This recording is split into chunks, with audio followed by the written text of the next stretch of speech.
Bueno, antes de comenzar quiero presentar a quien nos va a encaminar, a dirigir, a introducir en este curso que vamos a tener sobre la tragedia griega. Nos va a acompañar en este trayecto la doctora Cecilia Avenatti de Palumbo. Ella es doctora en letras por la Pontificia Universidad Católica Argentina. Es profesora titular ordinaria de estética en las carreras de letras, filosofía y teología. Desde 1998 es coordinadora del Seminario Interdisciplinario Permanente de Literatura, Estética y Teología en la Facultad de Teología. También es investigadora en la Facultad de Filosofía y Letras. Ha dirigido 7 ediciones de jornadas de diálogo de literatura, estética y teología en la UCA, la Universidad Católica. Es fundadora y 2 veces presidente de la Asociación Latinoamericana de Literatura y Teología, ALALITE. Y bueno, publica habitualmente en revistas especializadas y ha dirigido varias obras colectivas.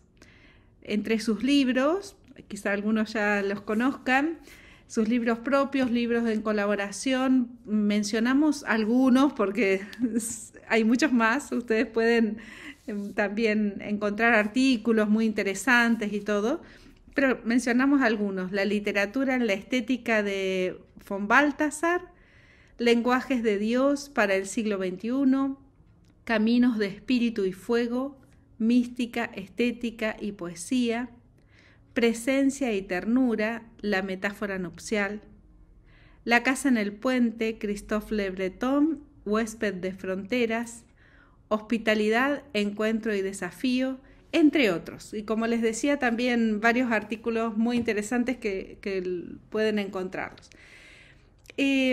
Para nosotras, Cecilia es una amiga de la casa, la conocemos hace muchos años, nos ha acompañado en muchos cursos.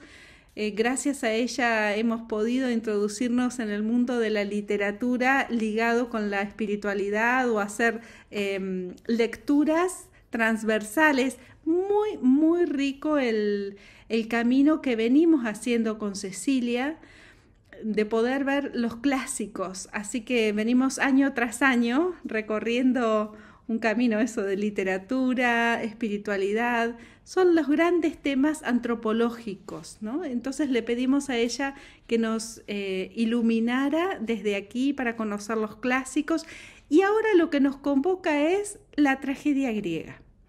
Así que bueno, sin más, luego de esta mínima presentación, hay muchísimo para decir de Cecilia.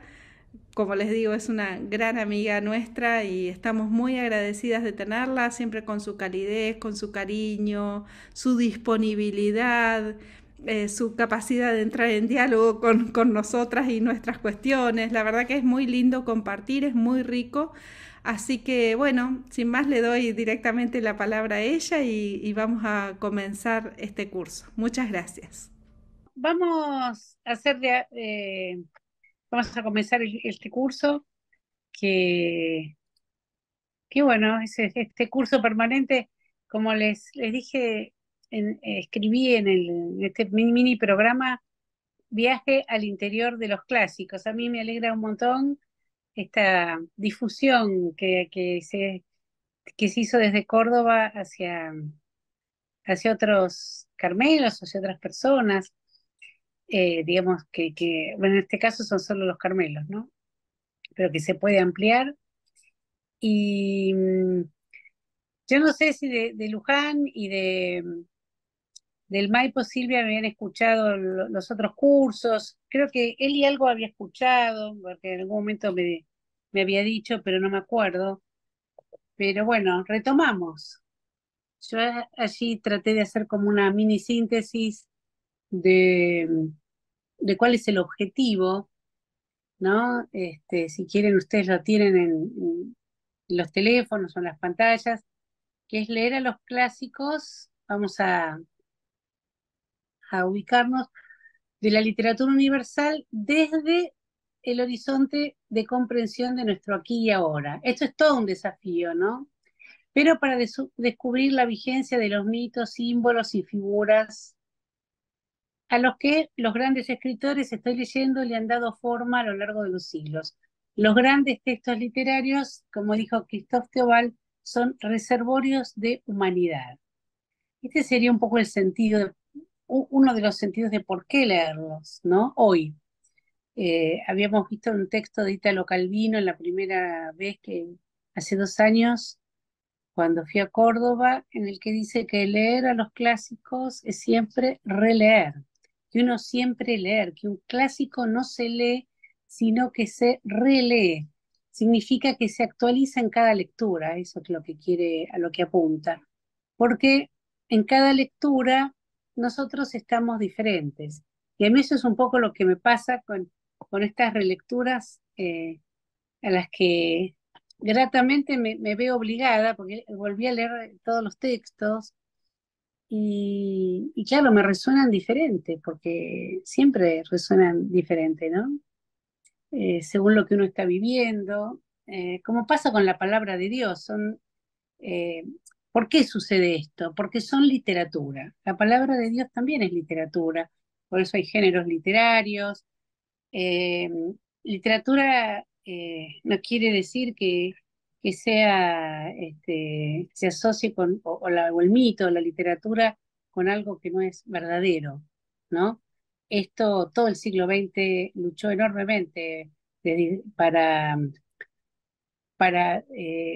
derribar este muro racionalista, que sea literatura, como decía Aristóteles, la poesía, lo que hoy llamaríamos literatura, es más verdadera que la historia, más verdadera que los hechos eh, descriptos, ¿no?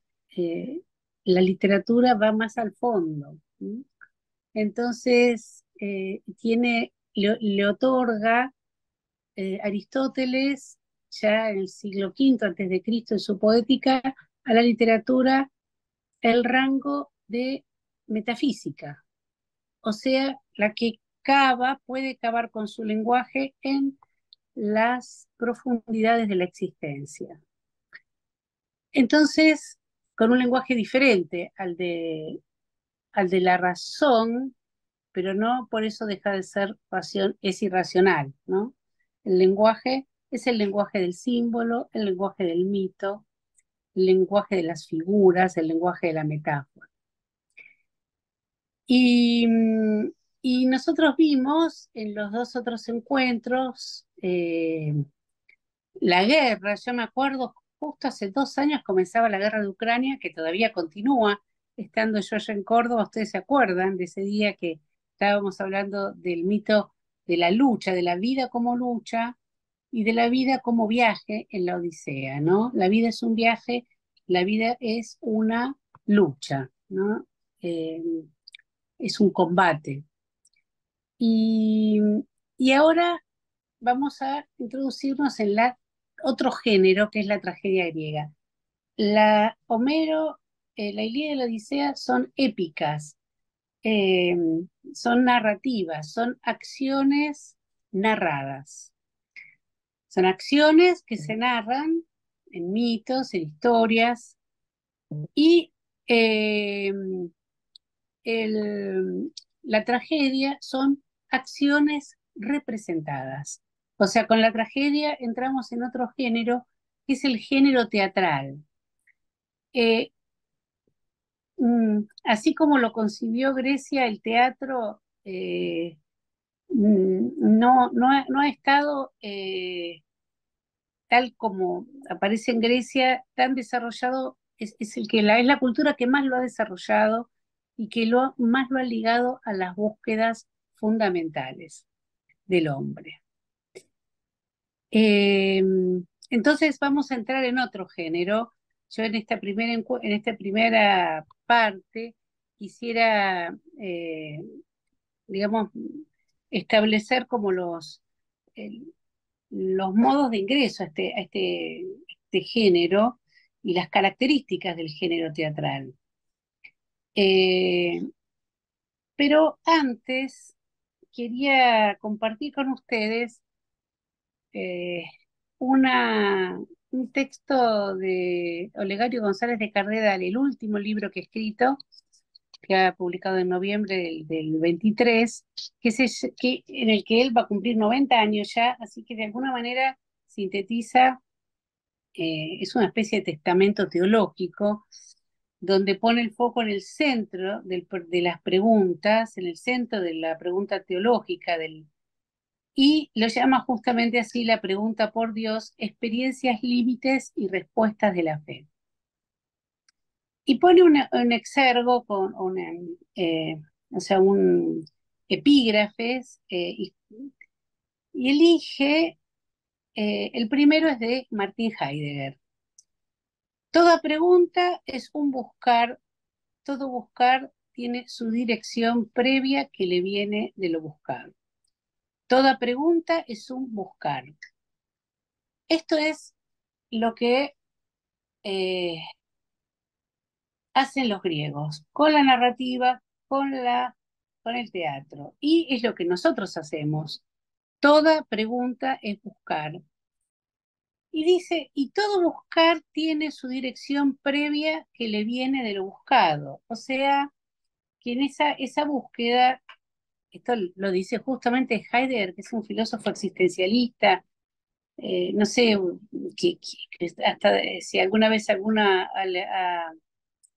seguramente han leído cosas, algún texto de Heidegger, dice que el hombre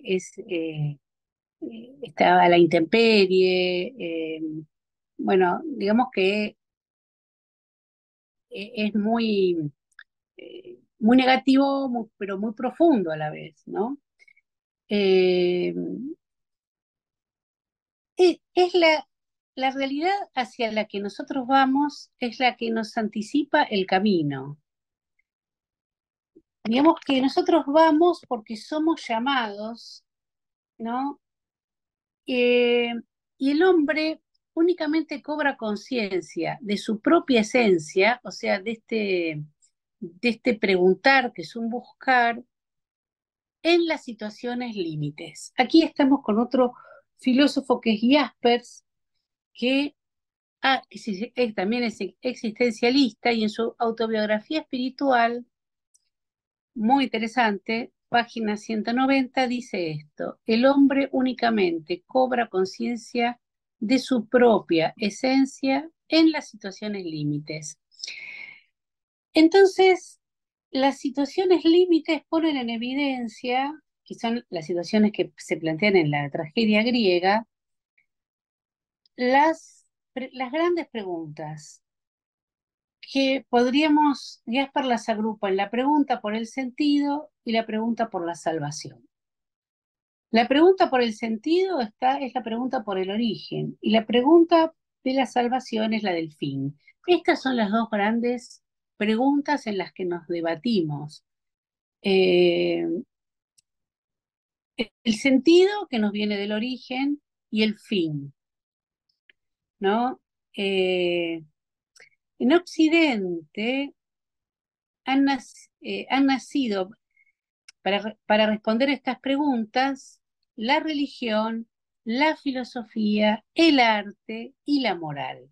Es decir, en el fondo, la literatura, el arte, la religión y la filosofía, también en la cristiana, tratan de responder a estas preguntas de experiencias que nos plantean las experiencias límites, que son personales y que son sociales, ¿no? Son tantas las experiencias límites en las que vivimos que, bueno, no, uno eh, no recuerda un estado de paz, ¿no? Sí, todas las mañanas aparece, en todos estos últimos tiempos, algo, algo nuevo. ¿Qué son las experiencias límites? Que son las que se enfrentaban los griegos y que nosotros vamos a leerlos, en el caso, los leímos y ahora vamos a leerlos. En realidad tendríamos que ir al teatro, pero como no podemos, los leemos y nos los imaginamos. Las experiencias límites son aquellas experiencias que afectan al núcleo y destino del sujeto que las vive, no a una sola de sus dimensiones. Es decir, experiencia límite se da, o sea, se llama así cuando afecta a todas las dimensiones de lo humano. No, y estas dimensiones que atañen al núcleo y al destino de una persona, de una sociedad. Y por eso son experiencias universales, ya que no caracterizan solo a un tipo de hombre. Y no han surgido en una u otra cultura determinada, sino que son universales. La cuestión es encontrar este lenguaje que sostenga la universalidad a lo largo del tiempo. Y esto es lo que hace a los clásicos, que todavía hoy hay obras digamos, se mantienen los mitos y se mantiene el lenguaje del teatro gracias a este haber encontrado un lenguaje para expresar la experiencia. Jaspers enumera como experiencias límites una serie de experiencias negativas y otra serie de experiencias positivas. Las experiencias negativas, el mal, el sufrimiento, ante todo el sufrimiento de los niños y de los inocentes, la culpa y la muerte, ¿no? Estas son las experiencias límites. Nosotros nos enfrentamos, es decir, la experiencia del mal, la experiencia del sufrimiento, el sufrimiento del inocente, como en el caso de Ifigenia, que es la obra esta, de Eurípides, pero que aparece en el trasfondo de la tragedia de Esquilo, ¿no? De la Orestiada. Eh, la culpa y la muerte. Quizás todos nuestros padecimientos interiores eh, podrían, eh, digamos, confluir en estas experiencias límites. ¿Mm? Eh, ahora bien, la experiencia límite no es solo de carácter negativo, porque se dan también experiencias límites en el orden positivo. ¿Cuáles son las experiencias límites en el orden positivo? El amor recibido inesperada y gratuitamente. Esa también es una experiencia límite, porque es una experiencia que afecta al núcleo de la persona y a la totalidad de la vida, que la remite al origen, al sentido, y la conduce al fin que es la, la escatología, ¿no? Eh, también el deber mantenido en fidelidad hasta la muerte, ¿no? El deber, acá pensemos, por ejemplo, en, en Etty Hillesum o en la misma Edith Stein, ¿no? Que mantienen la fidelidad hasta la muerte. Y en ambos casos las pongo, eh, porque bueno, estamos leyendo con Lucio un libro que se llama Desterrar a Dios, muy interesante, se lo recomiendo porque es la experiencia en el campo de concentración de Tijilesum, y a ella, tanto Edith Stein como ella haberse salvado, digamos, entre comillas, ¿no? Y decidieron estar con su pueblo, ¿no? Lo mismo que los monjes de Argelia. Entonces, ese deber en el sentido de obediencia al amor, ¿no? Mantenido en fidelidad hasta la muerte. Entonces, el amor recibido inesperada y gratuitamente, el deber mantenido en fidelidad hasta la muerte, el perdón incondicional, es una experiencia límite. Dar o recibir el perdón, la misión que nos honra y desborda absolutamente. ¿Mm?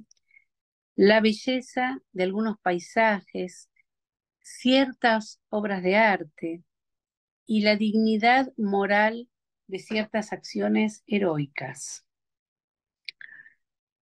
Quien ha vivido tales experiencias ya no puede seguir existiendo sin referirse a ellas, sin corresponderlas, sin intentar estar a la altura de estas experiencias, sobrecogido para siempre por estos interrogantes.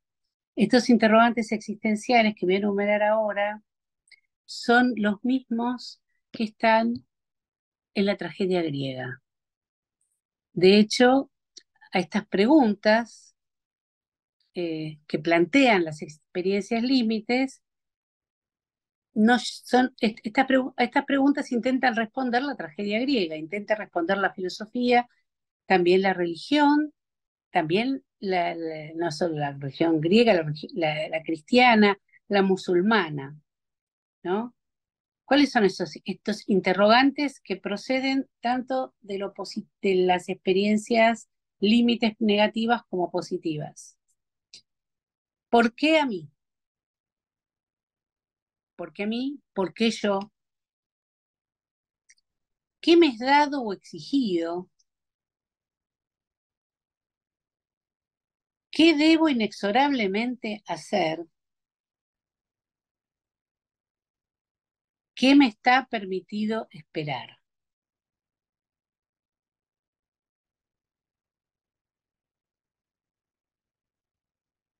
Lo interesante de la cultura griega es que fundió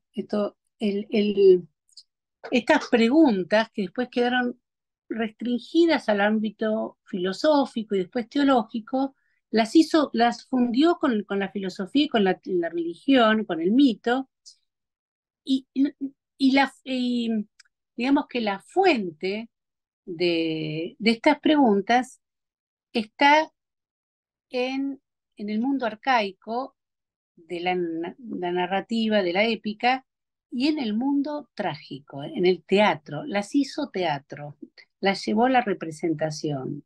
¿Mm? Eh, los personajes, Edipo, Antígona, Agamenón, dan lugar al planteo de estas preguntas. ¿Por qué a mí? ¿Por qué a mí? Puede ser en sentido positivo o negativo. ¿Por qué a mí me tocó esta madre, me tocó este padre, me tocó este pueblo, me tocó esta misión? ¿Por qué a mí, dice Orestes, eh, Apolo digamos, en su oráculo me manda a matar a mi madre para cortar con digamos, el destino de esta familia que y tiene que enfrentar esta situación? ¿Por qué mi madre mató a su padre? ¿Eh? ¿Qué debo hacer? Y sobre todo esto ¿qué me está, la última, qué me está permitido esperar? ¿Estamos? Ah, ¿seguimos contactadas? Sí. Sí. Sí, estamos. Quería priorizar tu vista, por eso. Ah, Priorizando tu vista. bien. Acá la luz me volvió, quizás puedo, después, pero ahora vamos a terminar esto de esta manera y después, porque quizás soy medio rara acá, ¿no? A ver, sí, me ven mejor. ¿Qué me Estás, está? sí, sí, estás bien. Prioricé la vista del orador. Estás bien, se te Ah, ve bien. bueno. Se te ve bien. ¿Qué me está? Sí, porque yo me veo medio por la No, no, mitad, pero ¿no? sí, pero no, estás bien, ¿eh? Estás Ah, muy bien. bueno, bueno. Sí, estás ¿Qué me muy bien. está permitido esperar? Eh,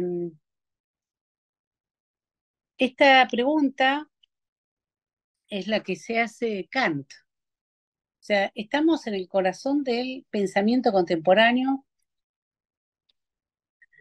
del pensamiento moderno, que retoma estas preguntas, pero ya descarnadas. No son preguntas, son preguntas ya conceptuales, que han perdido el lenguaje que es el que nosotros buscamos recuperar, que es el lenguaje del símbolo, el lenguaje del mito. ¿Por qué? Porque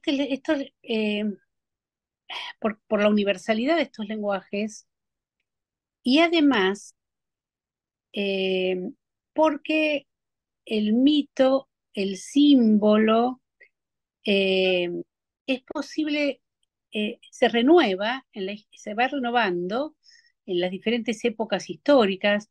Entonces yo pienso que, por ejemplo, hay 19 antígonas, se siguen recreando los mitos en el teatro con contextos contemporáneos. Y además, el teatro tiene una característica a la que ahora vamos a referirnos, muy enriquecedora, que es eh, que en el teatro participa todo el pueblo. O sea que es una instancia eh, en la que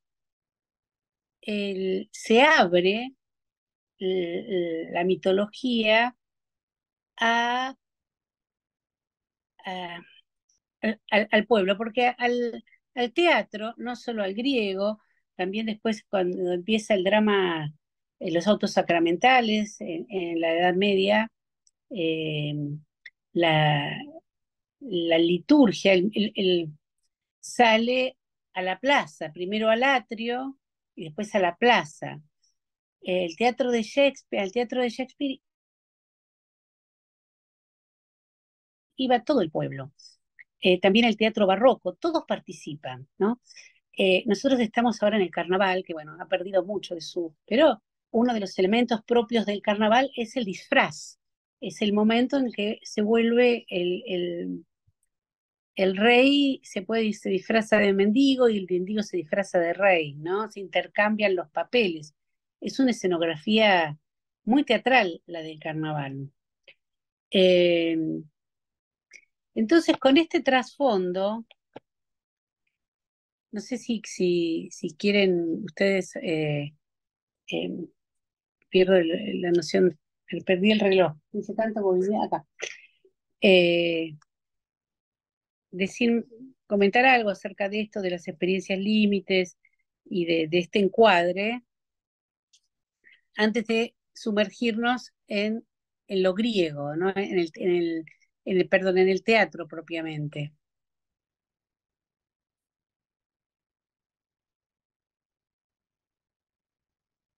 Yo creo Tan- tan- que sí que, digamos, todas las experiencias límites, quizás desde la resonancia nuestra, ¿no? Desde la espiritualidad o lo religioso, te sumerge, como vos decías, tanto las negativas o las positivas, en nuestro caso y en nuestros santos, ¿no? El padecimiento es como pazos, ¿no? El padecer, la acción del amor de Dios así tan gratuitamente es lo que te sumerge en una experiencia límite positiva que te cambia la vida, ¿no? Vos decías, sí,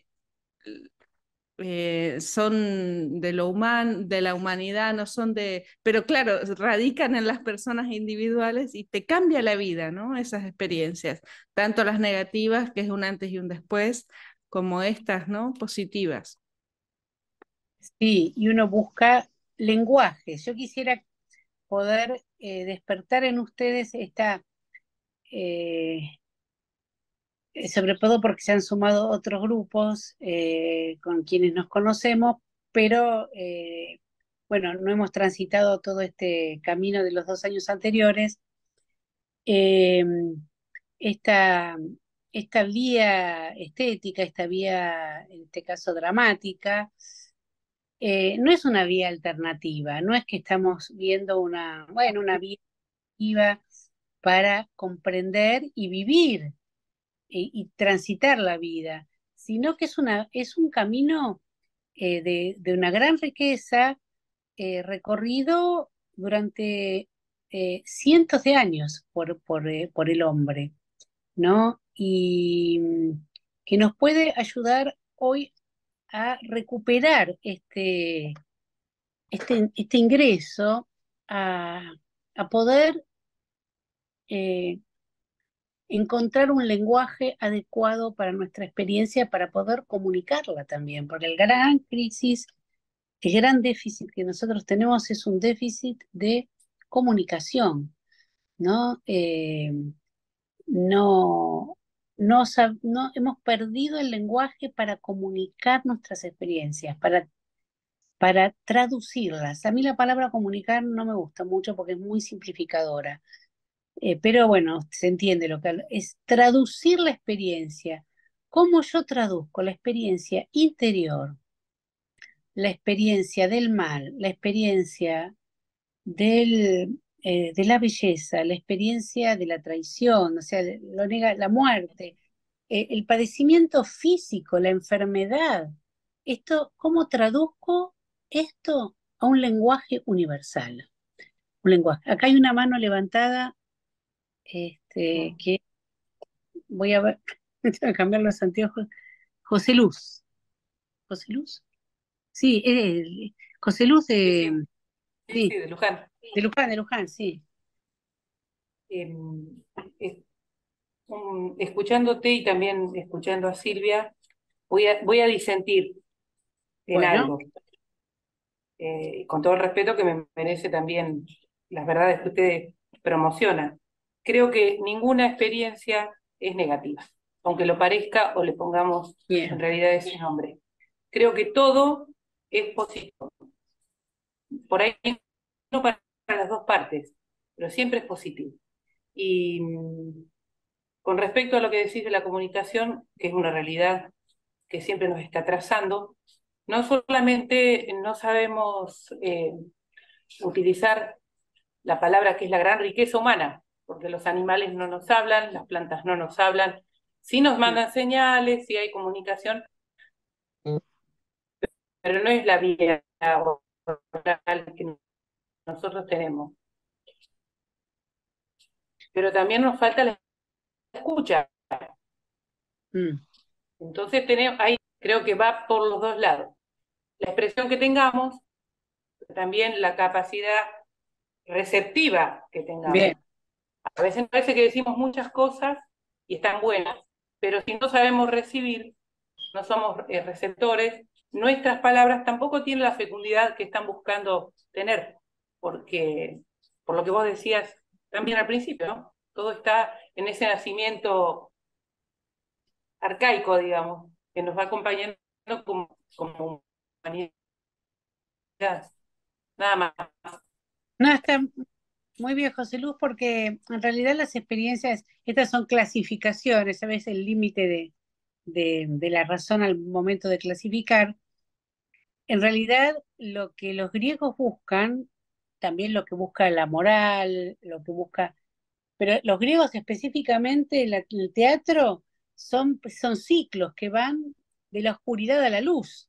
Es decir, no, no hay una permanencia, nadie quiere permanecer en el mal, en el sufrimiento, entonces son negativas en este origen límite, eh, pero no de una negatividad absoluta, que eh, buscan ser transfiguradas. Ahora, esa transfiguración debe ser realizada, y hay que reconocer que no es igual el sufrir una enfermedad, sufrir una pérdida, o bueno, lo que fuera, una guerra, que quedar admirado de recibir el amor inesperado de, de alguien, ¿no? Entonces, son caminos diferentes, ¿no? Pero sí, ciertamente que no son negativas de modo absoluto. Sí, sí. Había otra mano, José Luz diciendo, ay, Dios. Ah, no, sos la misma, José Luz, que bajaste. Bien. Eh, ¿Podemos seguir? Sí, continuemos. Sí, sí. Continuemos. Bueno, y gracias por lo de la escucha. En este caso, bueno, ya para sumergirnos en las características del género teatral, eh, yo después les voy a compartir un PowerPoint, pero ahora no porque es un lío con el teléfono. Queda muy chiquito para... Pero el teatro surge de la liturgia, ¿no? En el teatro hay un espectador que va a ver y escuchar. Y todo el proceso de purificación que se inicia eh, tiene que ver con este ver y escuchar, ver en el escenario la acción representada y escuchar lo que dicen, porque no es una acción muda. Eh, y el teatro en Grecia nace tiene su origen en la liturgia. Este proceso de surgir de la liturgia después se repite en el drama medieval y se repite en el drama barroco. Este origen litúrgico va a asignar el teatro con estas preguntas existenciales. El teatro es signado por estas preguntas existenciales, porque en el teatro griego hay una acción del hombre y una acción de lo divino. Nosotros estamos acostumbrados al teatro burgués, digámoslo así, el teatro que ha perdido este origen litúrgico, y entonces son acciones humanas, se representan conflictos humanos, ¿no? Que pueden ser dramas o comedias. Pero en Grecia, y después, ya les digo, en el teatro medieval y el moderno, de Calderón, el barroco, el trasfondo es un trasfondo divino. Esto es lo primero que nosotros necesitamos comprender para poder valorar el alcance de la acción que se está representando. El teatro se surge en siglo sexto antes de Cristo, en la Grecia clásica, cuando en las fiestas dionisíacas, que son las fiestas de las primaveras, muchas culturas tienen fiestas ligadas con la agricultura, con el nacimiento de la vida, el renacimiento de la vida en la primavera, y entonces se ofrecen machos cabríos y se canta a una divinidad que es Dionisos, ¿no? Dionisos es el dios de la primavera. Eh, Dionisos es el dios que Nietzsche opone a Apolo. Dice, Apolo es el dios de la razón y Grecia nace con el dios de la vida, no el dios de la razón. Bueno, estamos ya en el siglo XIX, pero para que vean el arco de la importancia de este origen de la tragedia. La obra de Nietzsche se llama justamente así, El origen de la tragedia, porque en este origen de la tragedia es donde se sitúa el conflicto moderno, dice Nietzsche. Bueno, pero eso es una proyección que es muy actual, ¿no? Nietzsche sigue siendo leído y revisitado, eh, y, y, entonces, eh, ¿qué hay en este origen? Eh, Al llevar el macho, la cabra, digamos, hay un cantor que son, digamos, los que lo llevan se llaman sátiros. Y hay uno que empieza a cantar. Y este que empieza a cantar es el origen del coro. Uno canta y los que llevan la ofrenda responden. Y en este diálogo comienza el teatro, ¿no? Eh, y esta liturgia, es- no, no, espera, esta liturgia, eh, la palabra liturgia significa la obra del pueblo, ¿no?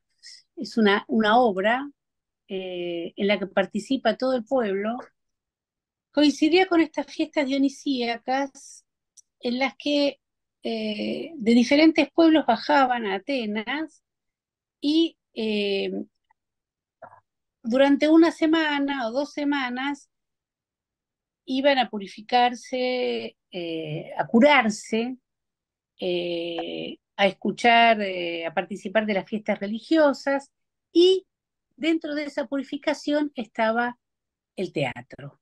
Es decir, participar del teatro, de la acción teatral como espectadores, no era un divertimento, sino que era parte de toda una liturgia de purificación y de curación que tenía un trasfondo divino. O sea, la tragedia no subsiste sino en relación con un trasfondo divino.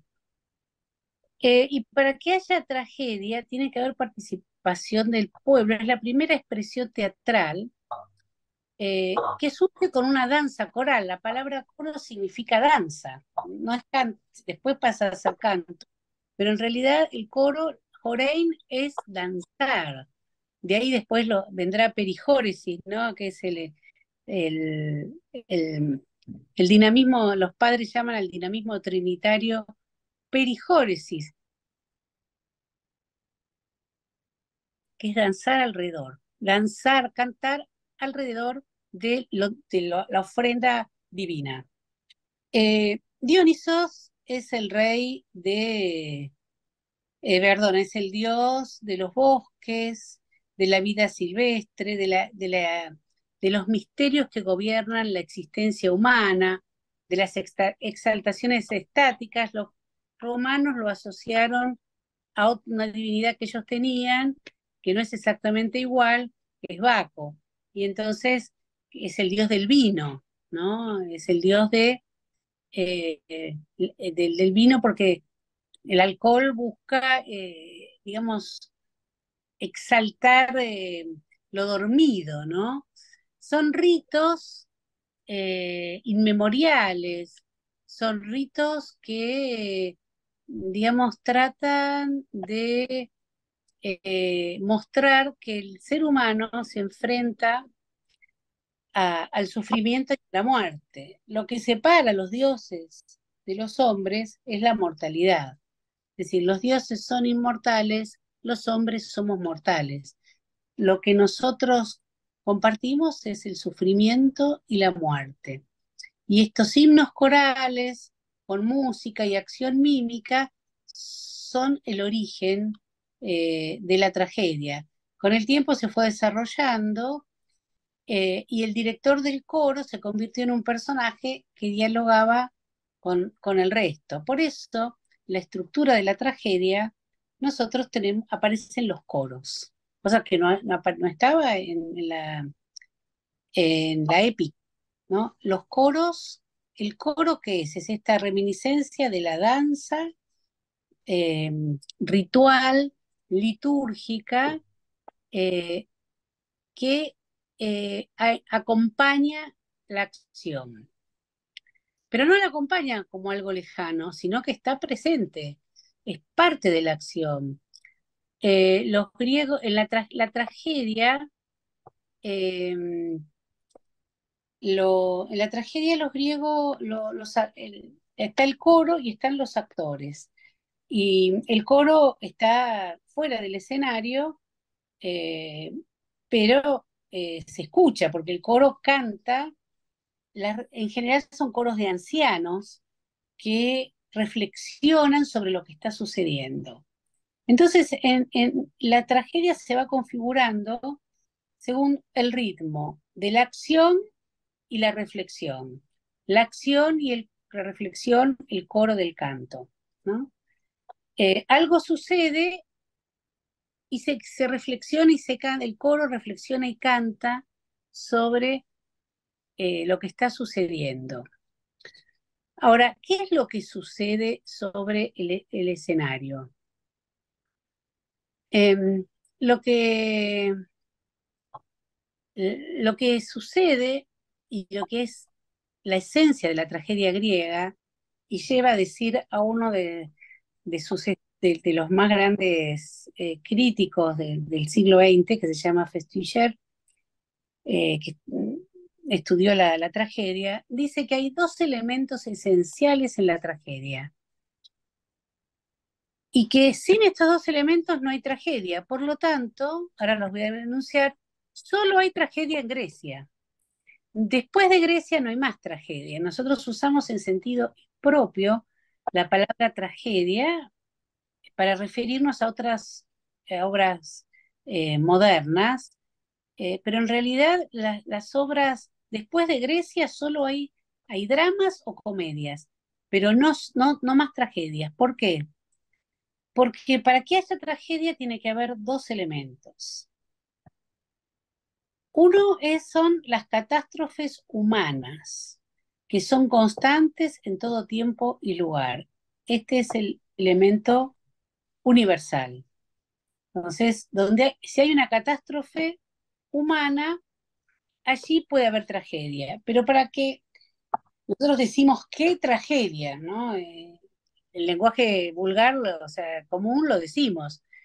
Tiene una tormenta y se caen los árboles, mueren personas o el volcán. Bueno, hay tragedias, desbordan los ríos, ¿qué tragedia?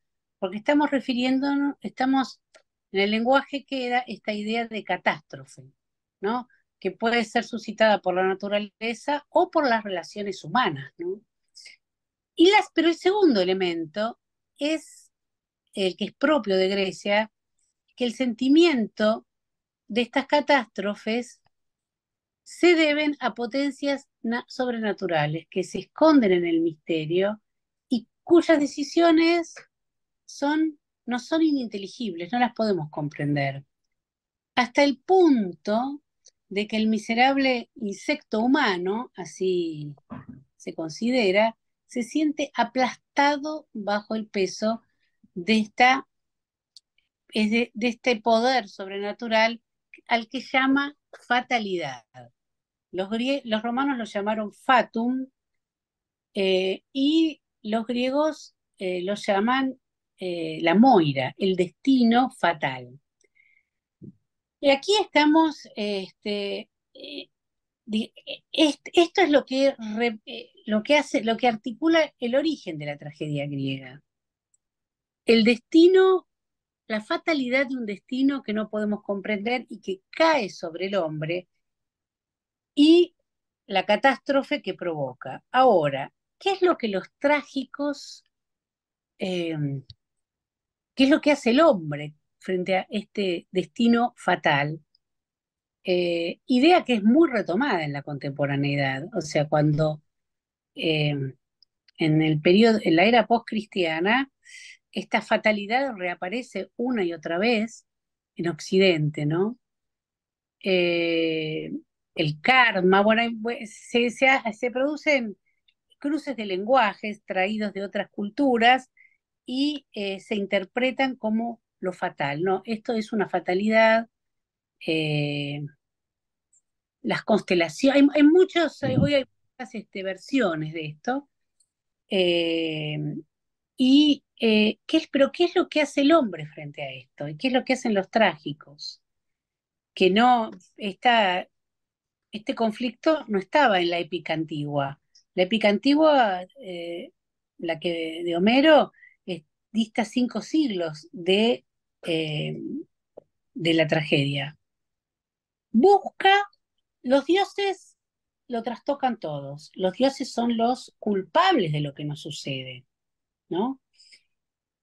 El hombre no comprende, pero ¿qué hace? Se enfrenta a un muro y trata de encontrar una grieta en este muro. Los trágicos buscan, con su acción representada, una grieta en el muro. buscan trazar una grieta en el muro. Porque a pesar de todo hay que vivir, y como el ser humano no puede dejar de luchar, aunque tenga esta concepción fatal de lo divino, de una fatalidad despiadada, eh, busca esta grieta. Y esta grieta son las acciones representadas.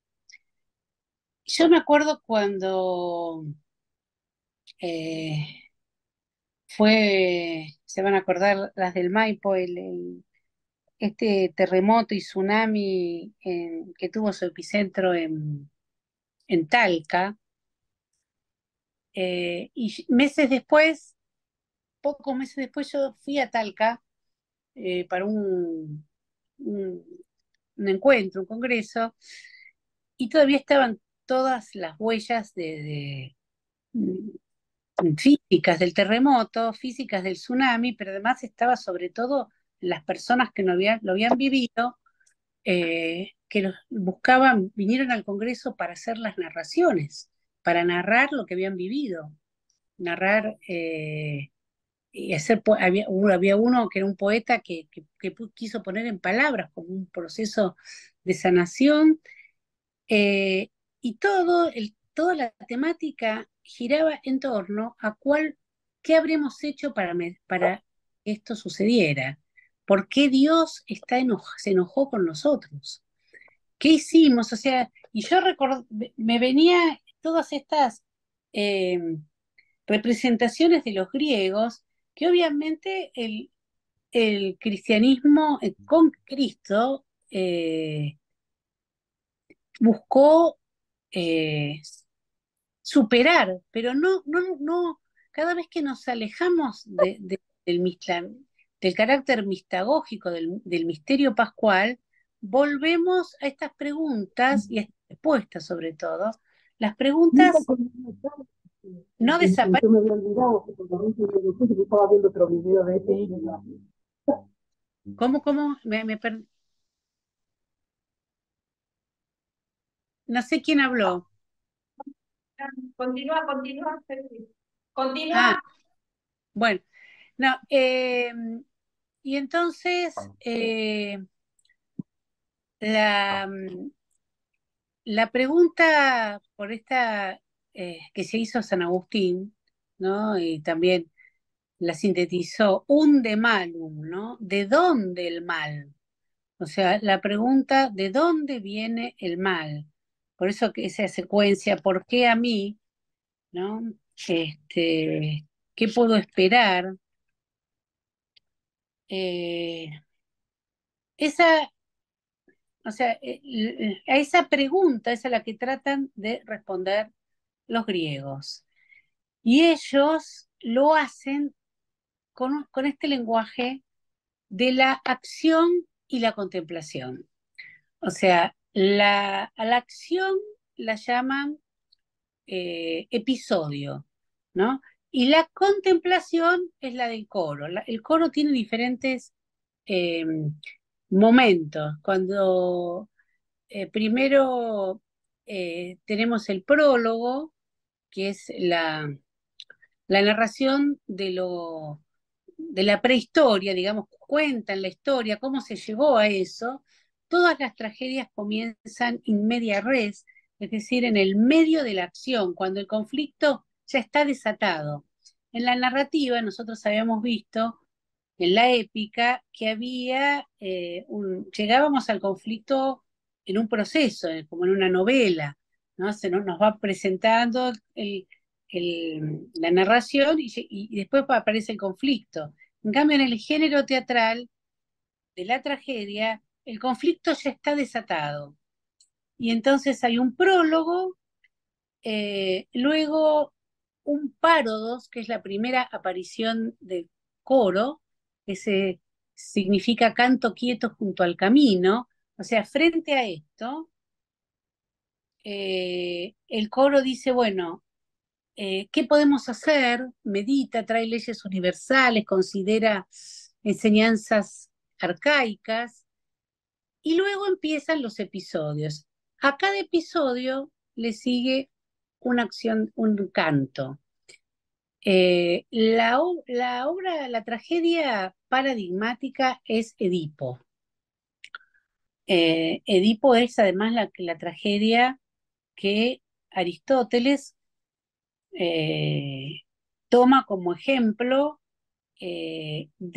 para su poética, ¿no? Y porque no en todas las obras se da aparece tan claramente el episodio, coro, pero ciertamente que hay una alternancia entre la acción y la contemplación, que es la que nosotros también vivimos. O sea, vemos los hechos, hacemos la experiencia de los hechos, o los vemos como espectadores y, y luego reflexionamos. Eh, la palabra teatro, y con esto, eh, bueno, se cierra esta primera introducción. La palabra teatro significa instrumento para ver. Sea en griego viene de un verbo que es, significa theaomai, que es ver, mirar, ¿no? Esto la TR es un infijo de instrumento. O sea, se ponen palabras para indicar la instrumentalización. Entonces, teatrón es el instrumento para ver. Esto es lo que así entendían el teatro los griegos. Para ver se necesita que haya un espectador, ¿no? Veo, ¿quién ve? ¿Quién es este espectador? Es el pueblo que asiste para ver, y no es un ver pasivo, sino que es un ver que promueve la catarsis, que es la purificación, por el miedo y la compasión. Estos son los dos elementos de purificación. O sea, ser un espectador implica dejarse afectar. No puede ser un espectador pasivo, sino que es dejarse afectar por lo que ahí está sucediendo. Y esto del miedo y la compasión lo vamos a ver después, eh, porque es muy Phobos y Helios son las palabras en griego. Eh, Phobos es el temor ante la amenaza de esta fatalidad despiadada. Y la compasión es la compasión hacia el personaje que sí está sufriendo, porque en ese personaje que sufre y que padece la acción de los dioses, la acción de la fatalidad, es, estamos todos podemos estar allí, estamos todos representados. Ahora bien, la visión de lo divino, eh, que está muy cercana a la visión atea de lo divino. O sea, el ateísmo, no solo del siglo XX, pero sobre todo del siglo XX y también del siglo XIX, eh, obedece sobre todo a la imposibilidad de responder a esta pregunta: ¿por qué el mal? Y entonces un Dios que no tiene compasión de los niños, del sufrimiento de los inocentes, como quieran, no existe. O sea, es un Dios que no existe. Y a esto lleva, a esto conduce Eurípides. O sea, en Grecia se dan hay tres grandes trágicos, hay más. Esquilo es uno, Sófocles es el otro, ya vamos a ver cuáles son las diferencias, y el tercero es Eurípides. Eurípides es el más ligado a lo contemporáneo, el más revisitado. ¿Por qué? Porque Eurípides es un emblema del ateísmo contemporáneo. O sea, sus obras dicen: un Dios que es capaz de esto no existe. Entonces, Dios no existe.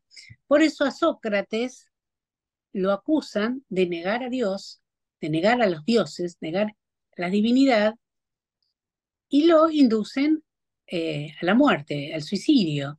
Y en el fondo es un suicidio inducido, y Sócrates muere porque niega, porque es un ateo, ¿no?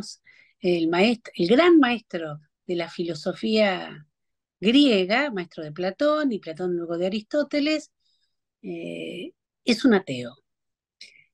Es un ateo porque no cree en los dioses, en estos dioses que retornan hoy.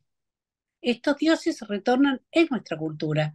Por eso es muy interesante conocerlos, conocer cómo intentaron agritar el muro y cómo en esta lucha nos revelan zonas de nuestra psicología, de nuestra antropología, que son universales, ¿no? Que nos ayudan a comprendernos aún hoy. Eh, eh, bueno, yo podría, a ver, podremos hacer un corte aquí si quieren, eh, porque Bien, ustedes es una hora ya que estuvimos, eh, bien, y no perfecto. quiero, ¿les parece bien? Y yo trato de Sí, ok. la luz, ¿Y qué hacemos? ¿Retomamos 11:30? ¿Te parece? ¿15 minutos o más? ¿Cuánto como necesitas? ustedes. No, como sí, no, yo ya tengo abierto, ahora voy a subir todo Bien, y yo veo que ahora la luz pongo. permaneció, no sé qué es lo que pasó, Bien, volvió, así que nos ponemos en... eh, ahí estamos. ahí estamos, bueno, retomamos. Ahora se... eh, ¿vos querés que te mande ahora el Power O no, salvo que vos lo precises como soporte ahora. bueno, Si lo precisas como soporte ahora, mándamelo y yo se los mando a las monjas. así lo van viendo. Bueno, espera, a ver, Y si no lo vas a usar ahora, lo mandas después. lo mando después mejor, Ok. sí, mejor. No, porque ahora quiero eh, contarles algo más de, de la, de la tragedia griega. Eh, este sentido, la tragedia dio lugar a esta expresión, el sentido trágico de la vida, ¿no? Nosotros, ¿qué queremos decir nosotros qué estamos diciendo cuando estamos diciendo eso? En realidad estamos refiriéndonos a esta eh, imposibilidad de comprender la fatalidad, ¿no? De lo,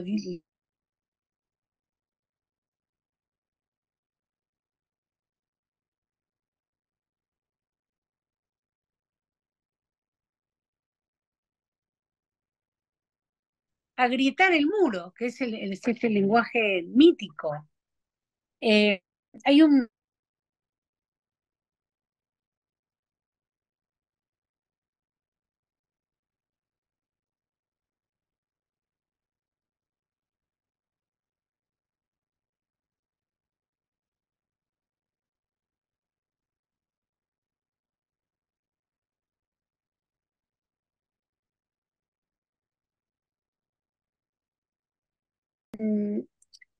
Ahí estamos, perdón, se cortó el wifi, Se cortó y volvió. ahí puse los No importa. datos, ¿eh? Ahí vamos. Acá sigue lloviendo y allá también, así que el, los cortes van a ir y venir. Eh, lo,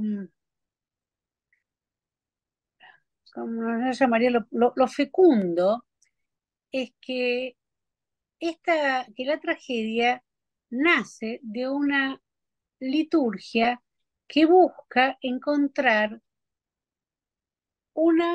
en esta grieta que abre en el muro, un diálogo con lo divino. En realidad hay dos grandes actores en la tragedia griega. Uno es el hombre y el otro son los dioses. ¿Mm? Eh, la,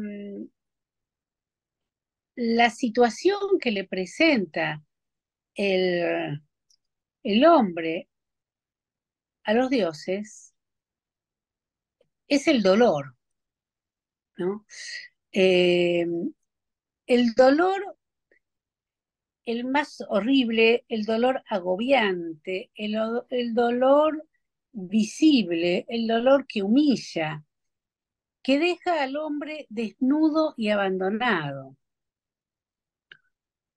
Eh, ante este dolor, solo está maduro el hombre, para el griego, el rey, el hombre grande, eh, que es el que sufre, ¿no? Porque es el que puede sufrir tanto. Eh, y lo inaudito de este actor humano trágico es que no rechaza el dolor, ¿no? Sino que busca, en palabras de Baltasar, ¿no? En la Gloria, dice, la valentía del corazón indefenso. No es un rey poderoso, porque el poder lo tiene lo divino, está en lo divino. Y es una pedagogía de lo divino, de los dioses, que lo llevan a él a darse cuenta de su impotencia frente al dolor. ¿Mm? Eh, y entonces hay un camino de purificación, ¿no? Hay un camino de aprendizaje. En el comienzo de el primero de los trágicos, que es Esquilo, que es el más antiguo, eh, tenemos conservada una trilogía completa. La trilogía eh, se llama, la tragedia constituía trilogías, se representaban tres obras y un epílogo. Y estas tres obras, la única que hemos conservado completa es esta Orestíada. Orestes es un personaje que los padres de la iglesia toman, digamos, a quien le atribuyen un sentido cristológico, como a Ulises, como un como un anuncio de un Salvador, ¿no? Eh, que busca quebrar un modo de vivir lo divino y de concebir a los dioses, que en el fondo eh, es muy aplastante, ¿no? Donde la humanidad no está presente. Eh, Baltasar dice que el gran héroe, el gran héroe de la tragedia, eh, para la tragedia, ya no es posible después de Cristo, ¿no? Eh, el hombre, la gloria del héroe griego, la gloria del héroe trágico, es que acepta el dolor y redime, ¿no? Con su acción, o trae el bien para su pueblo. Por eso siempre son personajes nobles, de reyes, ¿no? Que tienen una misión política. Ahora, esta gloria del hombre mítico no cabe, que esta gloria es el hombre exaltado y humillado ejemplarmente por Dios en su destino, ¿no? Esto no cabe una vez después de Cristo, porque Cristo ocupa este puesto trascendiéndolo completamente, ubicándolo en otra dimensión. Ya no es posible imaginar ni representar ninguna tragedia en su más alto sentido. La gloria que irradia, esta frase es muy buena de Baltasar, que irradia la tragedia griega pasa al Kyrios, ¿m? Al Kyrios, al Señor, al Kyrios eh, cristológico, ¿no? La gloria que irradia la tragedia griega pasa al Kyrios. Ahora, volviendo, esto para mostrarles un poco la proyección y a veces el uso inapropiado que hacemos de la palabra trágico. No hay tragedia en el cristianismo, es decir, Cristo no es trágico, sino que es dramático, su modo, él actúa. No hay tragedia en Cristo, sino que hay drama, ¿no? ¿Por qué? Porque en él no hay una fatalidad despiadada que conjurar. El Padre no es una fatalidad despiadada. Eh, y, y entonces, cada uno de los trágicos buscó de estos tres grandes trágicos, una grieta en el muro, lo hizo de un modo diferente. Esquilo, que estaba más cercano al mundo arcaico, dice, ¿quién es el culpable del mal, de la muerte? El hombre. Eh, el hombre es el responsable y el culpable de lo que sucede. Y el Dios, los dioses, eh, para subsanar esta culpa, lo hacen a través de la justicia. Entonces, eh, la justicia que es la que funda la ciudad de Atenas, que es la ciudad paradigmática, eh, digamos que la ciudad de Atenas tiene como inspiración a la diosa de la inteligencia, que es Atenea, y también Apolo, Apolo y Atenea. El origen político es un juicio, que es el que aparece en la tercera de las tragedias que configuran la Orestiada. Es decir, Esquilo escribe muchas obras, pero una de ellas la conservamos completa, que se llama Orestiada, y tiene tres tragedias, ¿no? Pero que están relacionadas. La primera se llama Agamenón, la segunda se llama Coéforas y la tercera Euménides. Eh, y al final, en las Euménides, eh, hay un juicio que lleva adelante Atenea y es un juicio que supera, como en el mundo bíblico, el ojo por ojo, diente por diente.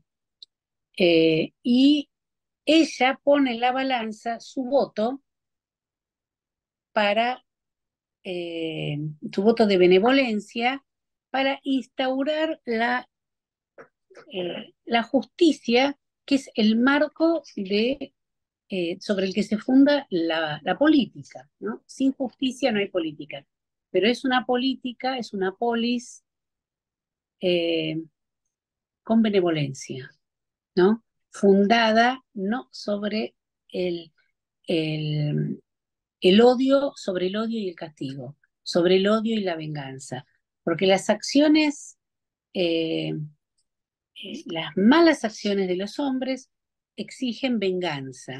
Por eso los dioses actúan, ¿no? Con su fatalidad.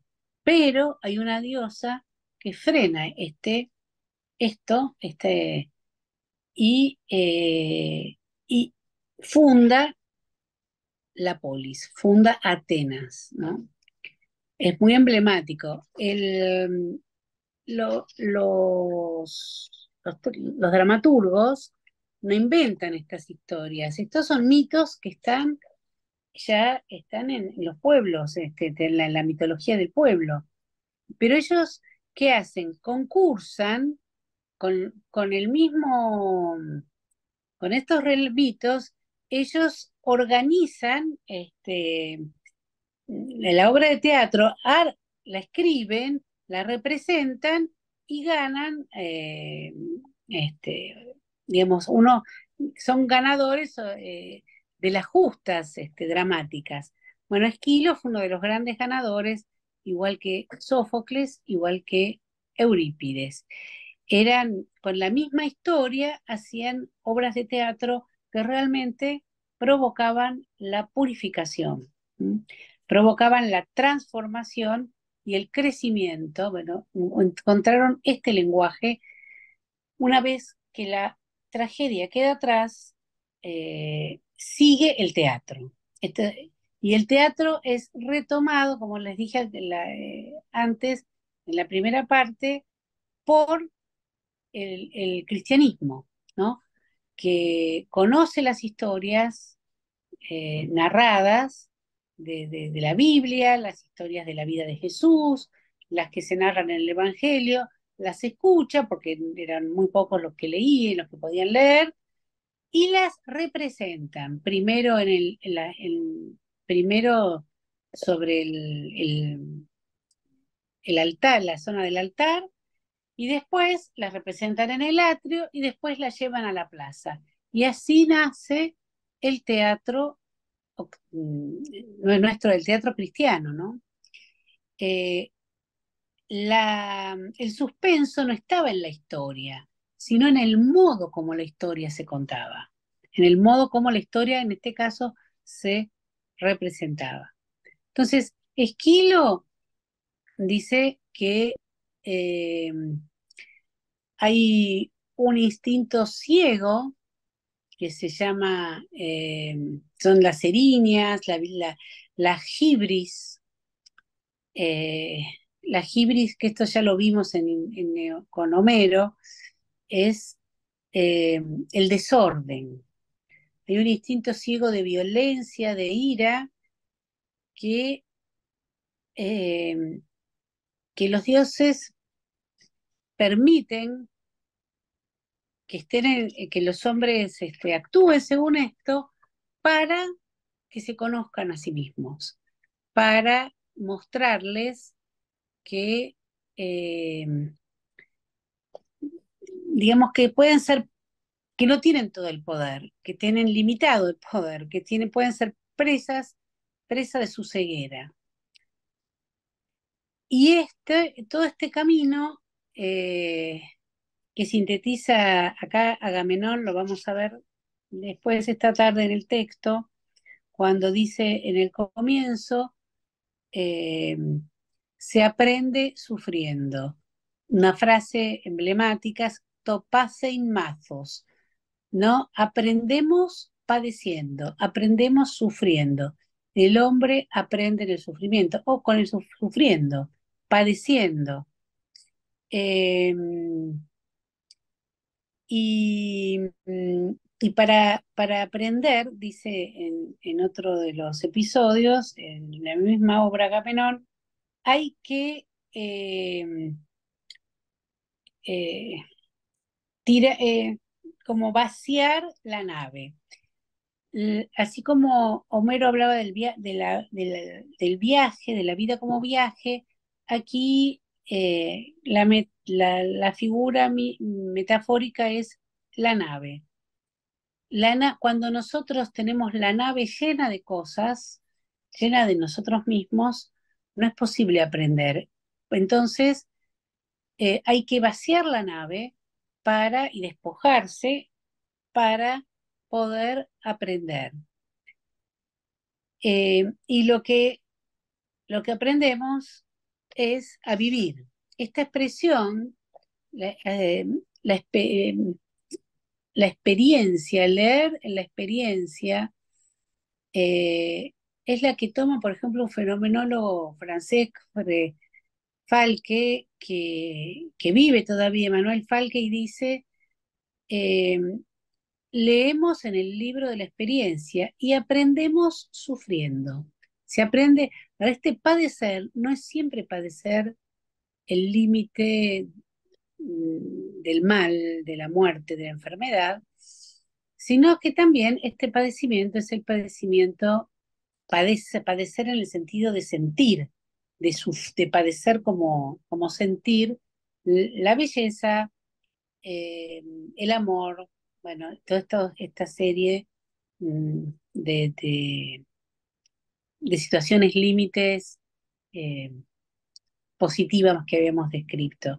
Entonces, en este, lo importante es que lo que van a ver en el teatro son los reyes que padecen, los reyes que pasan de la oscuridad a la luz, que se transforman y que hacen la experiencia y conducen a la justicia, ¿no? A la instauración de la justicia.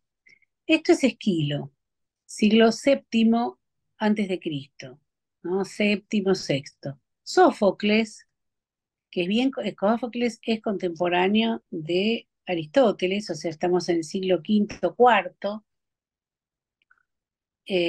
contemporáneo de Sócrates, de Platón, de Aristóteles. Eh, Sófocles dice que el verdadero responsable de las desgracias incomprensibles es Zeus. O sea, él tiene una visión mucho más sombría y cruel de lo divino. Esquilo salva a los dioses por la justicia. Dice, ellos al final hacen justicia y hacen una justicia benevolente. Pero Sófocles dice, no, Edipo es completamente inocente y cuanto más se esfuerza en actuar bien, más camina se queda envuelto en una red tramada por los dioses, a medida que él avanza hacia la verdad, Edipo busca la verdad, eh, esa búsqueda de la verdad eh, lo oscurece más, ¿no? Entonces, su obstinación consistió en saber y descubrir toda la verdad. Eh, y entonces Edipo eh, finalmente, a pesar de que él se obstina y no ve, está ciego, en el fondo no ve, por eso su autocastigo cuando ve es sacarse los ojos. Sin embargo, Sófocles escribe al final de Edipo Rey, al final de su vida escribe un Edipo en Colona, que es Edipo ciego, es llevado por su hija Antígona y finalmente es glorificado por, por los dioses, muere en la muerte porque aprendió, eh, aprendió eh, a sofocar la soberbia, ¿no? La soberbia de querer saber más que todos y no ver. Y Eurípides, ya como les anticipé, sigue el camino de Sófocles, ve que la responsabilidad es de los dioses, la culpa la tienen los dioses, y anula totalmente el sentido y se desespera.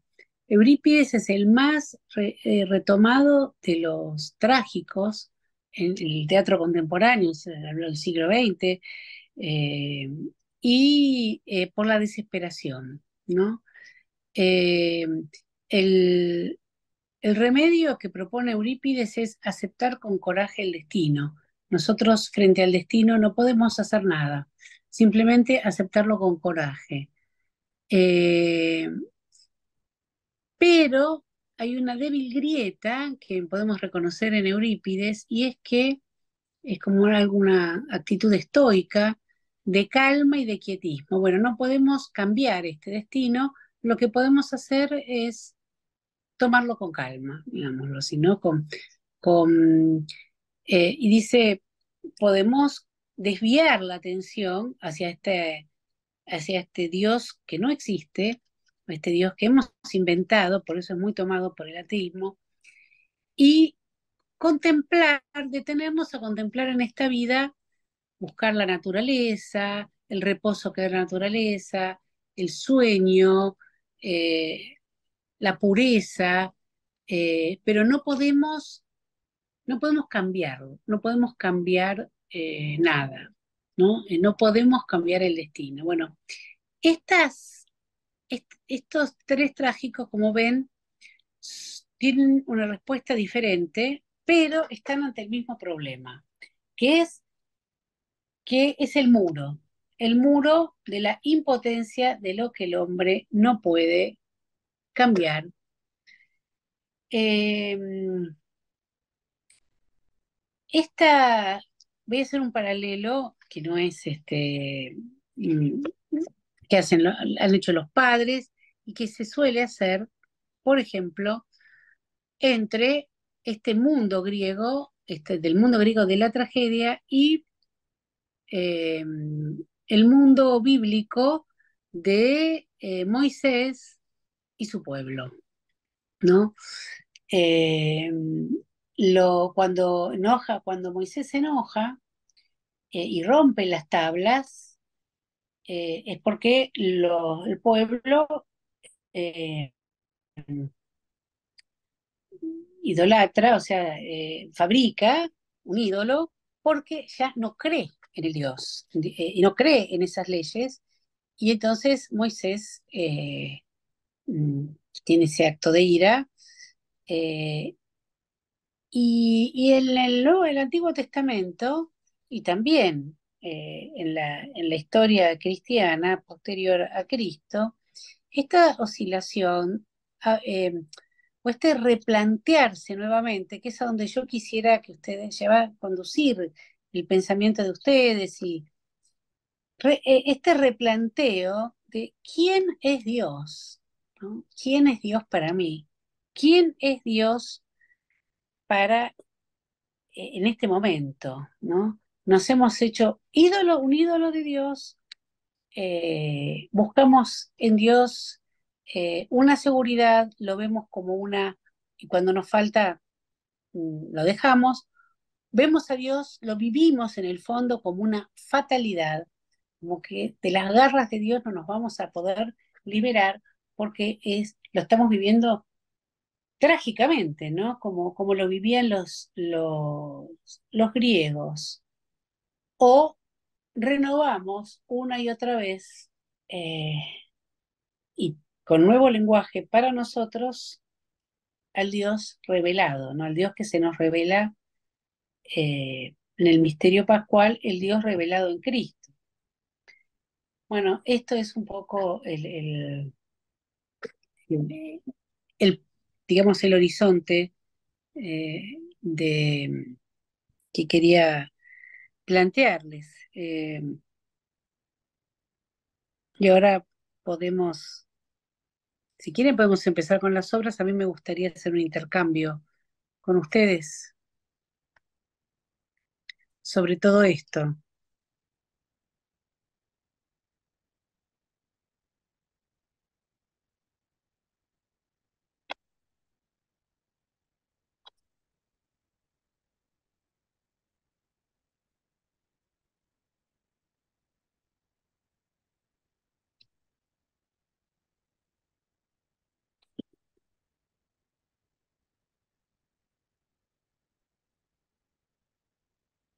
Yo no escucho a No sé, nadie. no sé si hay resonancia, Ceci. Acá está, ahí va Luján, ahí va José. Ah, uno queda como, por ahí se ríe Bueno, demasiado. Ah, ahí Mariluz. está. No, José Luz, José No, Luz. José Luz, José Luz. Bueno, va a salir una de mis partes más herejes. Escuchándote, conversaba con las hermanas mientras vos exponías. Yo no soy gran lectora, no he leído a muchos autores que vos fuiste citando.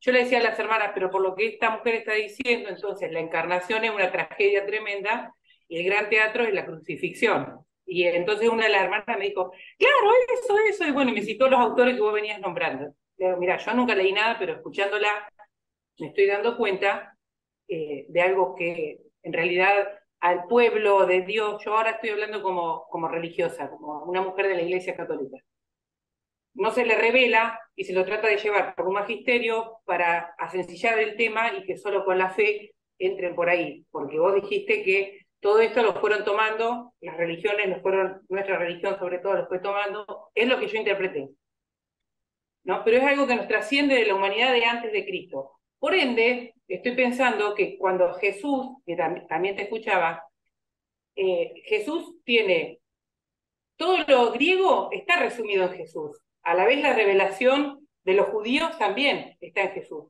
Jesús, para poder hacer un compendio de todo lo que la humanidad vivía hasta el momento que Él llega y nos revela el corazón del Padre, lo único que le quedó para decir, y por eso creo que hoy existe la palabra viva y Jesús está entre nosotros, es yo soy el camino. Porque si no, no se puede.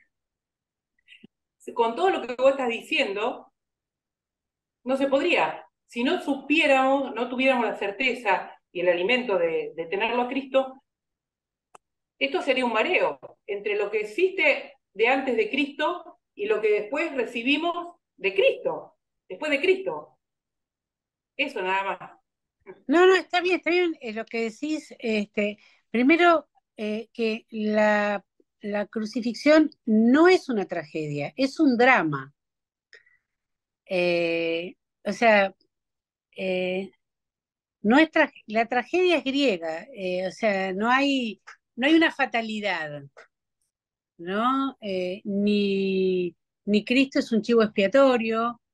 Es un drama, y drama en el sentido de que es de acción, que es la acción de Dios, eh, es la alianza. Ese es el drama. El drama está entre, que se juega entre la libertad de Dios, de otorgar, de dar amor, de salvarnos, y la libertad humana de aceptarlo. El drama cristiano se ubica en un nivel superador de lo trágico.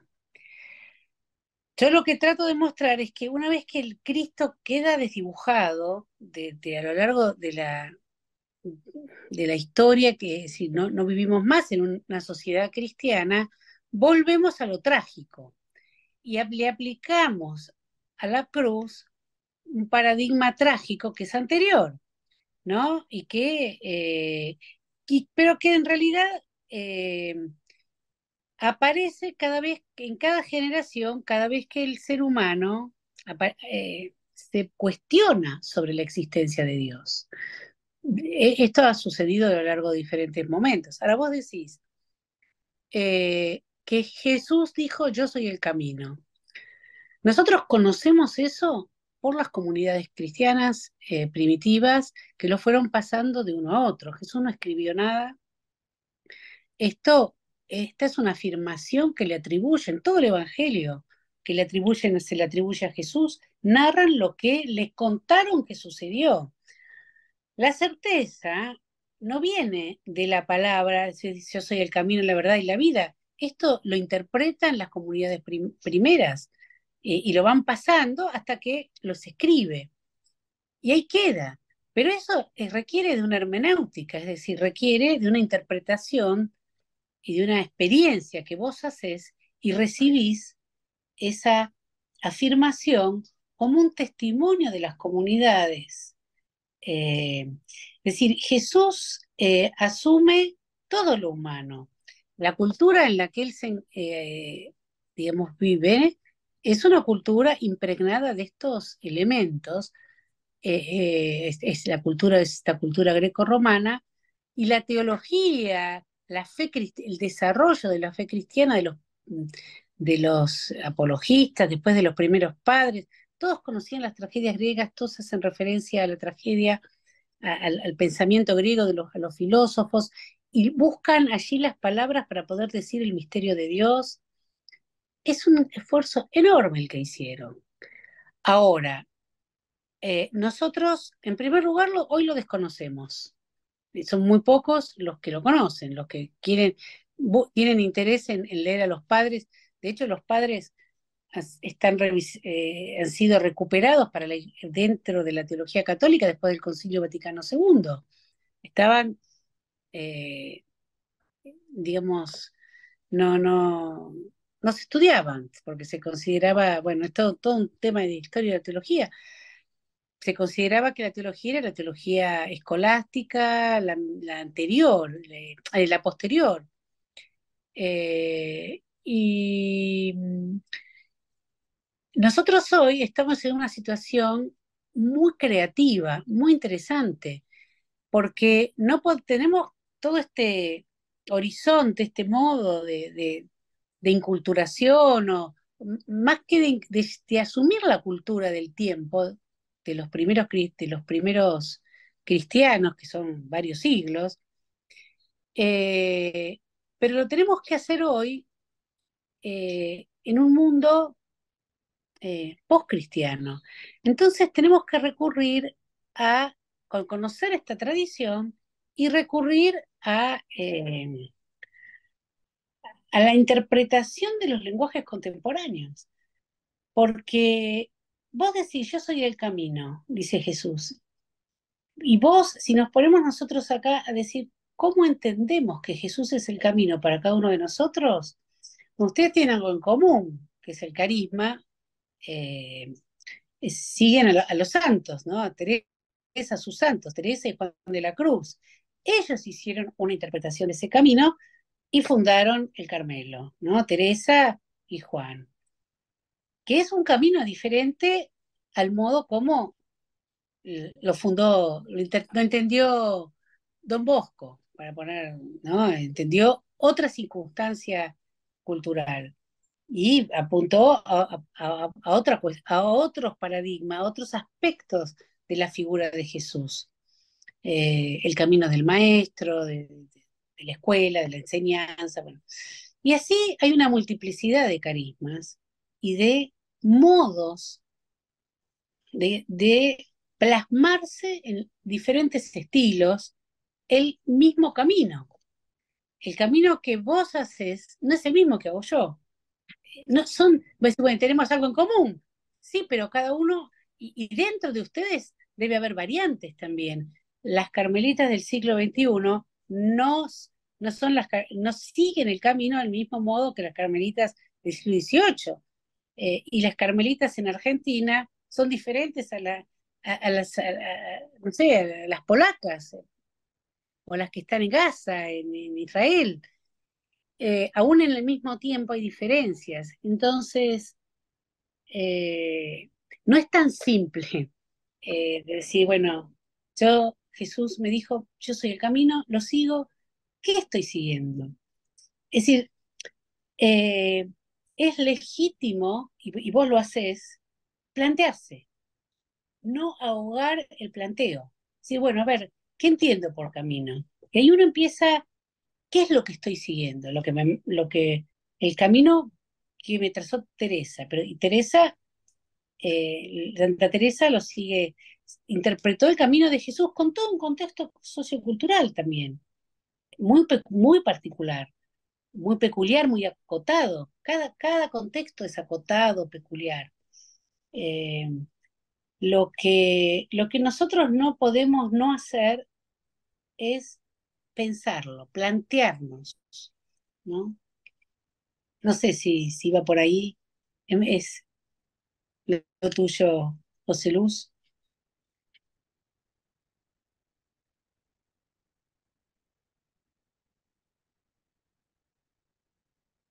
Ahí quedó, José. Quedaste en el primer plano de juego.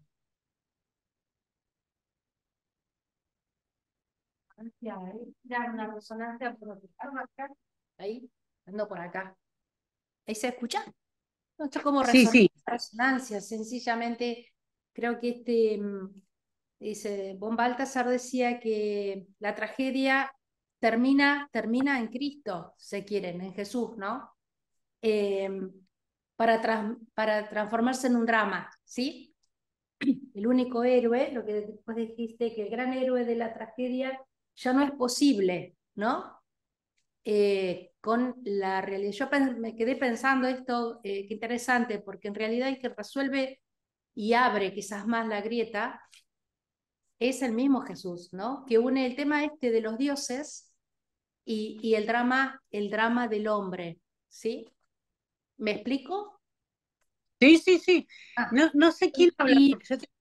ponete en la cámara. ¿quién? No, claro, porque yo Sí. no estoy en la cámara. Bueno, ahí estoy. Pues Soy ya, yo. Laura. Sí, sí, sí, Eh, sí. Era, de algún modo, veía eso, ¿no? Me quedé con esta idea de von Baltasar, ¿no? El tema este de que en realidad hoy podemos hablar de drama, ¿sí? Dentro del mundo cristiano, obviamente, ¿no? Porque para muchos el tema de la tragedia es algo muy real en nuestra sociedad, ¿no? El Mm, tema del sinsentido. Pero eso fue una resonancia nomás que me llegó al fin y al cabo, podemos decir eso, ¿no? Lo que celebramos, lo que teatralizamos, lo que transmitimos, lo que es un drama que tiene una respuesta. En la mm. tragedia no la tiene, es el destino, ¿sí? A eso voy. Sí, sí, sí. Sí, sí, Esa, muy bien. Mira, esa, está, yo le voy a dar a través de Silvia, yo había hecho un resumen y se los voy de algunos textos de todo esto que dije y se los voy a dejar así ustedes para la tarde lo pueden releer, son tres páginas o cuatro, poco. Y está este texto de Baltasar incluido. Eh, Etty Hillesum, que era una holandesa que podría, bueno, está contextuado eh, eh, murió como judía, ¿no? La Segunda Guerra, en los campos de exterminio, y eh, ella, ahí se me fue lo que les iba a contar, contaba que en el campo, en uno de los campos de concentración había un niño, un joven, ¿no? Un niño muy, muy adolescente, que había robado y que entonces para ejemplificarlo el castigo, los nazis lo ahorcaron lentamente y lo expusieron a la vista de todos los otros que, eh, para dar digamos, un ejemplo, para que fuera un castigo ejemplar. Y entonces los pusieron a cantar para que no se oyeran los gemidos de este al que estaban ahorcando lentamente. Y, y entonces uno dice, ¿dónde está Dios? ¿No? Pues la gran pregunta después de Auschwitz fue esta. ¿Dónde, después de Auschwitz, no podemos hablar más de Dios? Porque un Dios que no se compadece de este sufrimiento, y hay muchos Auschwitz, no existe. Un Dios que no es que permite esto, no existe. Dios no permite el mal. Dentro de la teología no se habla más hoy del Dios que permite el mal. Por eso yo empecé con la cuestión del mal, que es que es interpelante, ¿no? La podemos llevar a Ucrania, a Gaza, a donde quieran de Latinoamérica, a África. Y entonces, ¿dónde está Dios?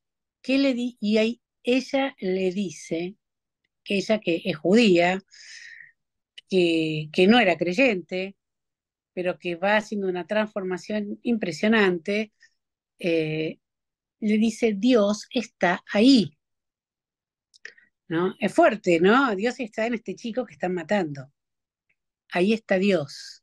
O sea, alguien que eh, nosotros nos podemos preguntar dónde está Dios en el 50, o ya no sé cuál es el porcentaje de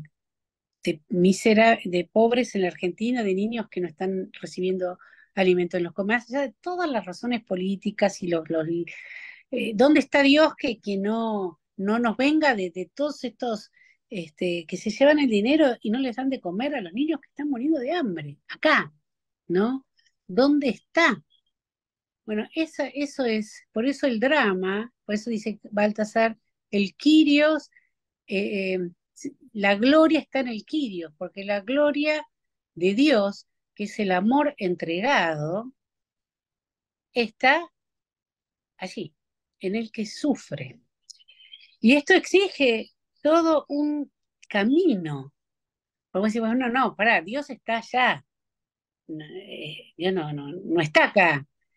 Bueno, pero eso no es lo que Jesús vino a proponer, ¿no? Cuando habla en las bienaventuranzas, cuando en el monte eh, nos da el corazón de la santidad, dice, bueno, ¿quién es el cristiano? ¿Quién es el feliz? Nos plantea una serie de en Mateo 7, una serie de 7 situaciones de contradicción, paradójicas. Por eso el drama es paradójico. Eh, no tiene lógica, no es lógico. Eh, los pobres de espíritu, los perseguidos, por la bueno, eh, no hay una lógica humana, hay otra lógica. Y bueno, acá ya entramos en el corazón del misterio pascual. La lógica es que Él cargó, Él es, no solo cargó, sino que Él es el infinito despliegue de amor sufriente, porque sufre, vuelve a sufrir en cada uno de los sufrientes. Eh, y esto en la historia no para, es lógico que nosotros nos podamos plantear dónde está Dios, ¿no? ¿Dónde está Dios?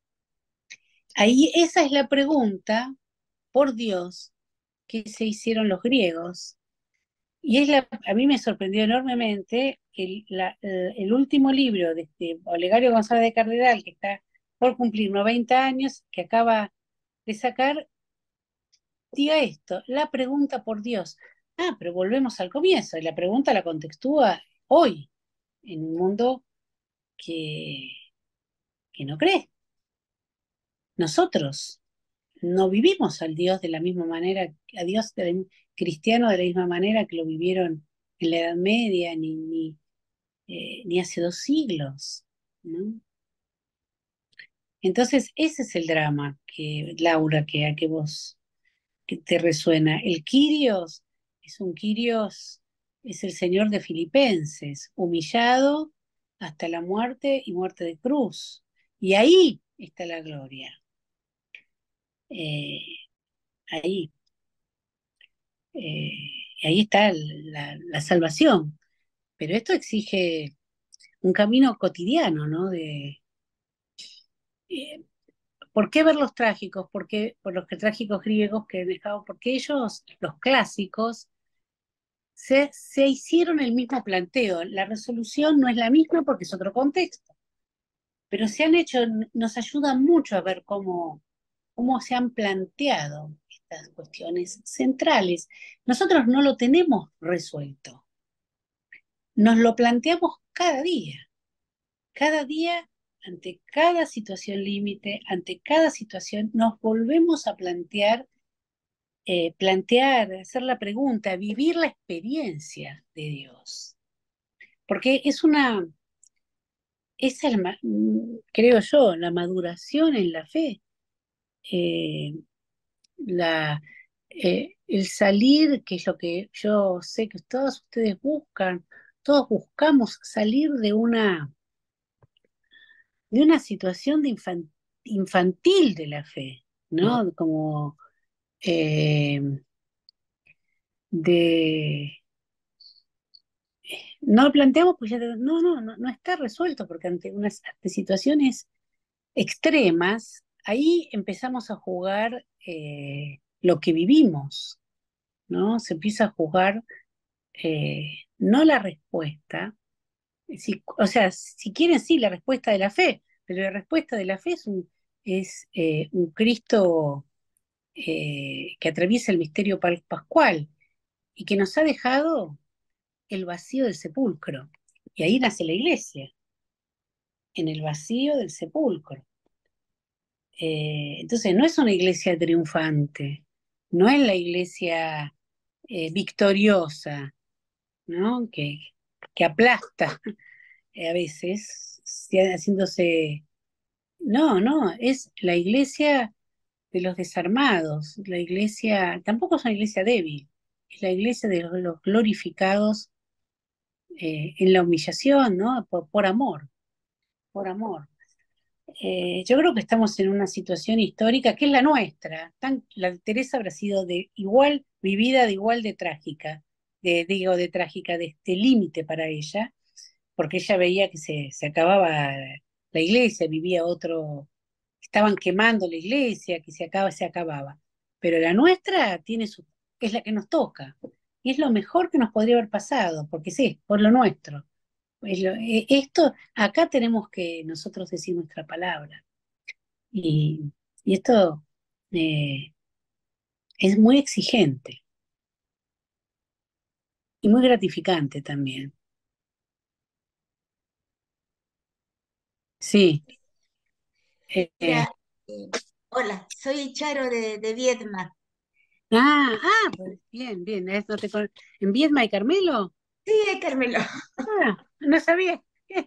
No conocía. Eh, Mira, todo esto que en relación a lo de José Luz y lo que dijo Laurita recién, me resonaba mucho cómo Dios va hablando al hombre, a la conciencia humana, y es como que vamos evolucionando a través de la historia, ¿no? O sea, es algo dinámico. Ese está Dios, me recordaba un poema de Francisco Garfio, que estaba Dios allí, y él relata que está en medio de la enfermedad y de los tumores que le salían a la persona donde él relata. Y también recordaba aquello de lo del príncipe idiota, de que Mm. la belleza va a salvar al mundo. En donde y la noche de San Juan de la Cruz, ¿no? Con la luz, donde la oscuridad total y esa, esa tiniebla se encuentran con la luz y hacen la realidad. Yo creo que es la única realidad de lo que ya somos en Dios, de nuestra condición, que nosotros, limitados por lo lineal del tiempo y el espacio, nos abruma acá en este caminar, y tenemos que anunciar aquello que ya somos en Dios. Un poco, perdóname, porque lo que le dolía a esta mística que decía, porque no soy la que soy en tu eterno hoy. Entonces, yo pienso de que aquellos que Dios, ya sea en cualquier religión, pero a través de la mística, del misterio de su encuentro con el hombre, te va anunciando lo que ya es en Dios, que es nacimiento, pasión y muerte y gloria, que ya es realizado.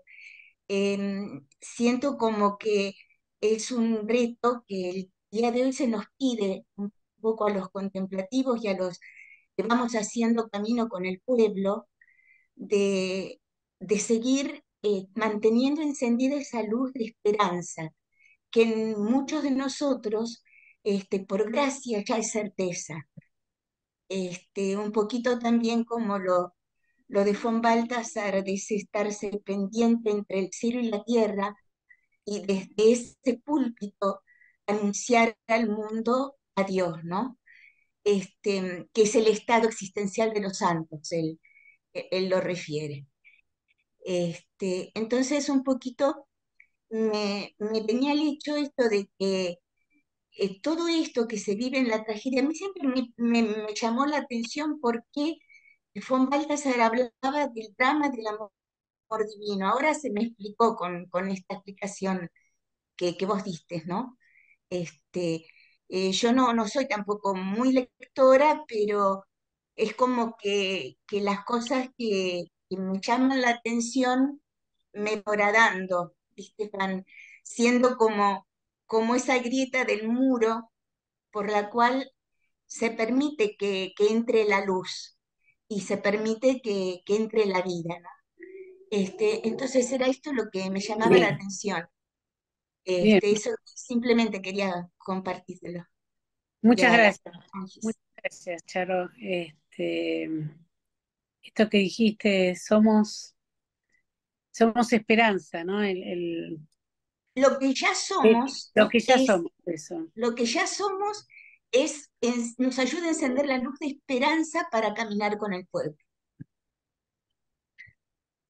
Ahora, eso que ya somos se actualiza, como bien vos decís, ¿no? Exacto, No es que ya somos de una vez y para siempre. O sea, ya somos y entonces nos quedamos, que ese es el riesgo, ¿no? El tema eso, es la sí, respuesta, ya lo tenemos.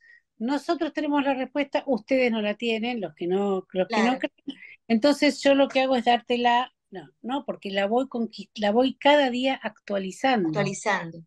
Eh, sí, lo que a través de lo que planteaste de la esperanza, bueno, está muy ligado a la salvación, ¿no? Me acordé de un texto de Georges Bernanos, que es un escritor francés del siglo XX, que dice que la esperanza, que hay que tener valentía para tener esperanza, porque la esperanza surge cuando hemos desesperado de todas las seguridades que nos daban tranquilidad. Entonces, cuando uno hace ese camino, ¿no? De que eso no se hace una sola vez.